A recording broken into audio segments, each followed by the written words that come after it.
This is a sports catastrophe production.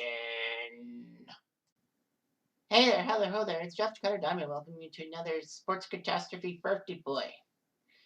And this birthday boy, I know that I have a tradition that the birthday boy must be living, but I couldn't find anything important for April the 3rd. So I used this guy, Lyle Alzado. Lyle Alzado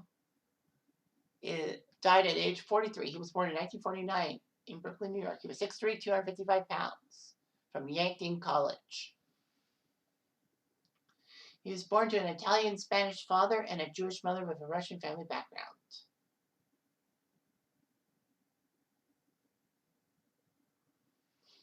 So anyway, he played for Kilgore College, a community college in Texas, but was asked to leave the team, he said, for befriending a black teammate. Of course, Texas at that time in the 70s were not racial equality. He went to Yankton College in South Dakota. And he was in relative obscurity, but the Denver Broncos sent a scout who actually was taken off the road by automobile trouble, actually passed the time by screening a film of Montana attack. And Alzado was drafted in the 4th round of the 1971 draft. Pretty good, eh? But anyway, Alzado went back to Yankton after his rookie season to get his college degree. He got a BA, Bachelor of Arts in Physical Education with emphasis in secondary education. Nice. During his college years, Alzado was an amateur boxer and actually went to the Midwest Golden Globes semifinals. He would get his big break in 1971 as a rookie after starting right defensive end Rich Jackson was injured.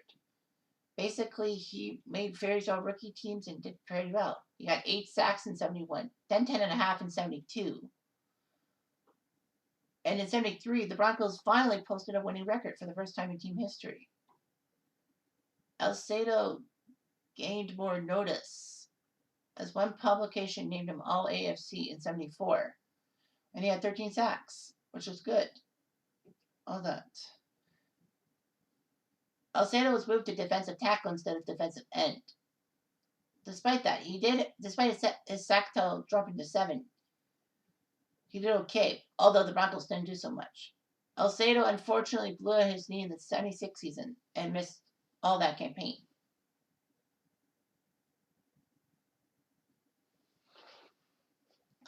However, he played for Denver in the famous 77-78 campaign. That was the most successful in franchise history to that point.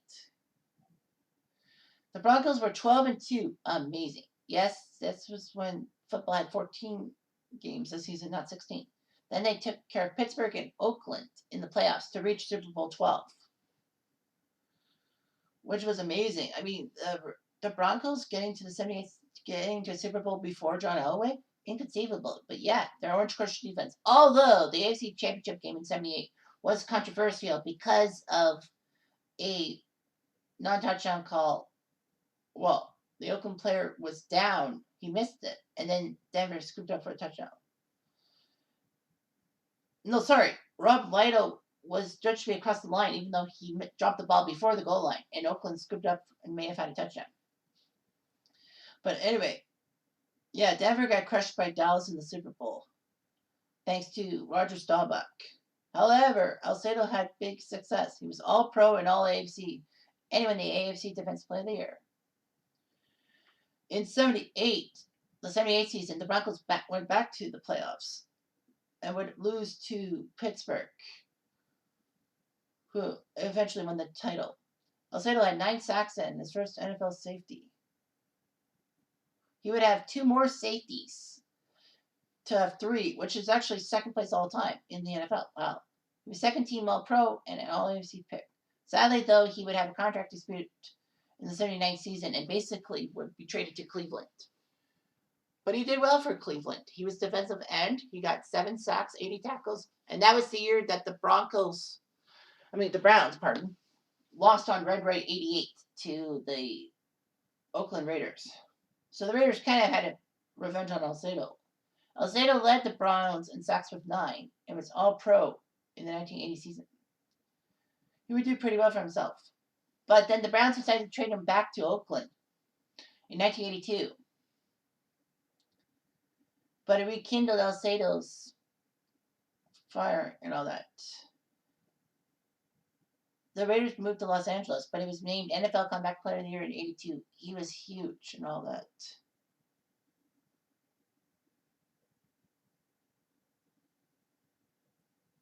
It was amazing. He would help the Raiders win Super Bowl 18, sorry. Super Bowl 18 in 1984 by crushing the Redskins, who were supposed to be unbeatable. He started at right end at the Super Bowl year, opposite Howie Long. He did pretty well for himself.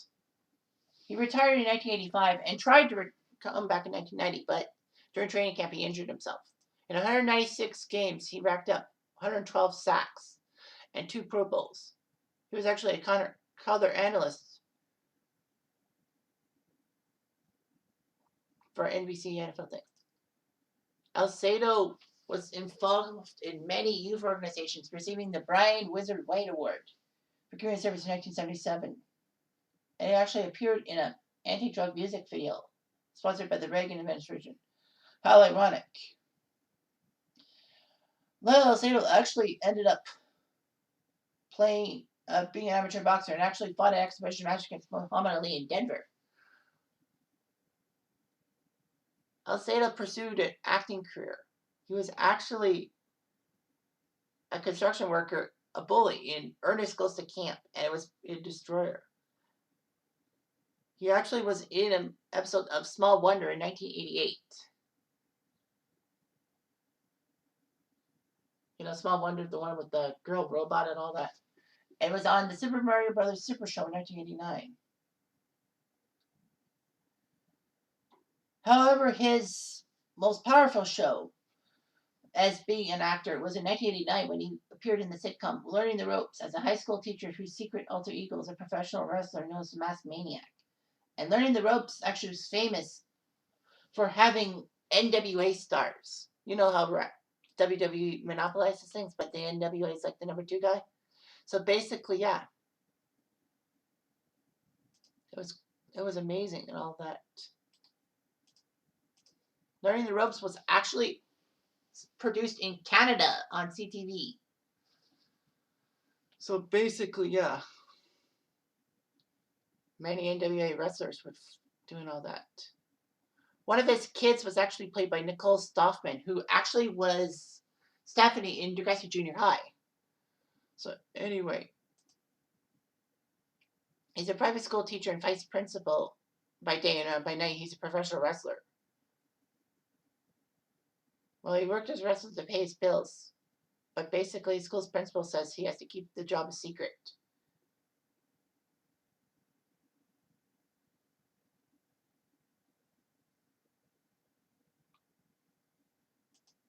Each episode had much footage from the NWA. Ric Flair, Tully Blanchard, Ronnie Garvin, the Road Warriors. And in wrestling segments filmed, Steve Williams would do it. However, Williams, while filming the show, had legit injuries. A blown knee and a cut that had 39 stitches. Basically, Rando was a jobber, if you will.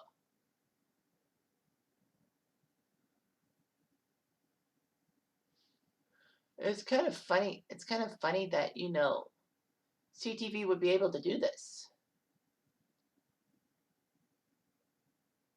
So, yeah. Many affiliations had it, especially in Kitchener. CKCL 13. Nice. So, anyway, yeah, he was in Learning the Ropes. However, his claim to fame is his steroid use and death. He would actually be one of the first sporting figures to actually admit to taking anabolic steroids. He had a brain tumor which caused his death. He basically told Sports Illustrated in a famous 1992 issue, I started taking anabolic steroids in 1969 and never stopped. It was addicting. Now I'm sick and scared. 90% of the athletes I know are on the stuff. We're not born to be 300 pounds or jump 30 feet. I knew that steroids were making me play better and all that. My last wish is that no one else ever dies this way. The role about anabolic steroids playing cellular stuff has been controversial. And his brain's lymphoma was not associated with steroid use.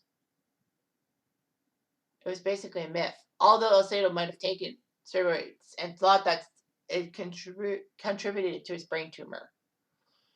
But yeah, it was still sad to say the least. So anyway, yeah, people still die of anabolic steroids to this day. So Alzado's final wish has not been granted. Anyway, I'm Jeff Diamond. Adieu.